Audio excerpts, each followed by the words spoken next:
Kim Porter wrote a diary about everything she went through with Diddy. Kim Porter's ex-husband, Al B. Sure, confirmed that Kim Porter did have a diary that she was writing all about Diddy, and she was getting ready to expose him before she passed away. And he is saying all of this in the new Diddy documentary, The Making of a Bad Boy, that's going to premiere on Peacock on January 14th. Second that I saw Al B. Sure in the trailer of this documentary, I was absolutely ready because Al B. Sure has been screaming that Kim Porter was unalived for years. Al B. Sure confirms in this documentary that Kim Porter did write a diary, and she was keeping all of the things that she saw and went through with Diddy in this diary, despite Diddy's kids saying that Kim Porter never had a diary.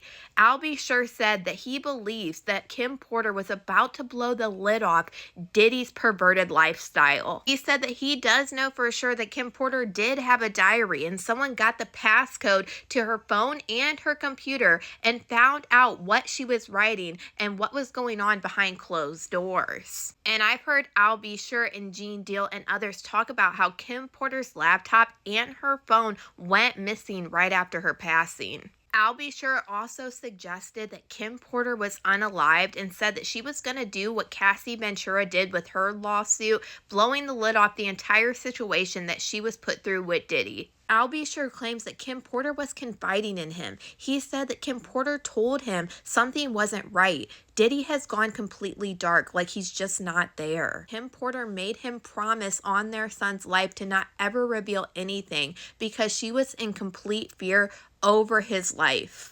Al B. Sure said that Diddy wasn't happy about anyone who had a relationship with Kim Porter, and honestly, this is heartbreaking because we do know that Al B. Sure and Kim Porter shared a son together who is Quincy. Al B. Sure claims that Kim Porter was actually trying to protect him from Diddy, and she allegedly looked at him one time and said, "Don't get involved because you will get unalived." Not only was she trying to save me, she was putting her own life in danger. Honestly, I have been waiting for this moment where Al B. Sure will have a huge platform to spread his message because he has been screaming to the rooftops for years that Kim Porter was allegedly unalived. I just found this footage from the morning that I learned of Kim Porter's unaliving and how it ripped the soul from my physical body. I do know very clearly that Kimberly didn't just check out all of a sudden over pneumonia. That's some bullshit. Really? This is where I get into trouble. We just celebrated our son Quincy's new deal and Christmas special with Netflix,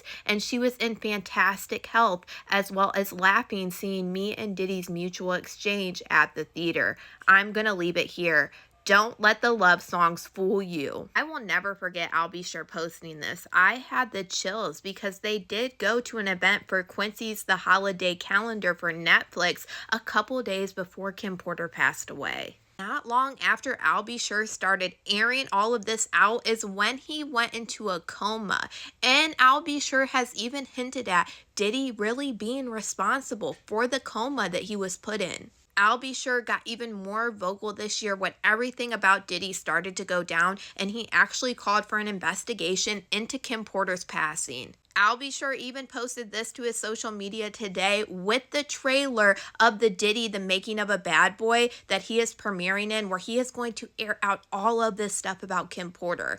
He said, "How did NBC Universal finally get Al B. Sure to speak on this topic that he introduced via social media posts tagging the FBI, the CIA, Homeland Security, the LAPD, the New York PD for almost 2 decades, and everyone from the public, media outlets, bloggers, law enforcement, all called him crazy, cryptic, jealous, and delusional. He was stating accounts of kidnapping, trafficking, being drugged, poisoned, and stalked as early as July 2012 to inform the authorities, trying to save lives of loved ones that were being ravaged and being destroyed behind closed doors, including his own.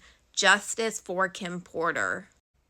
This is so deep and it literally gives me the chills, but I am so glad that Al B. Sure is finally given the voice on a huge platform where he can finally be heard. But you guys let me know what you guys think about all this in the comments.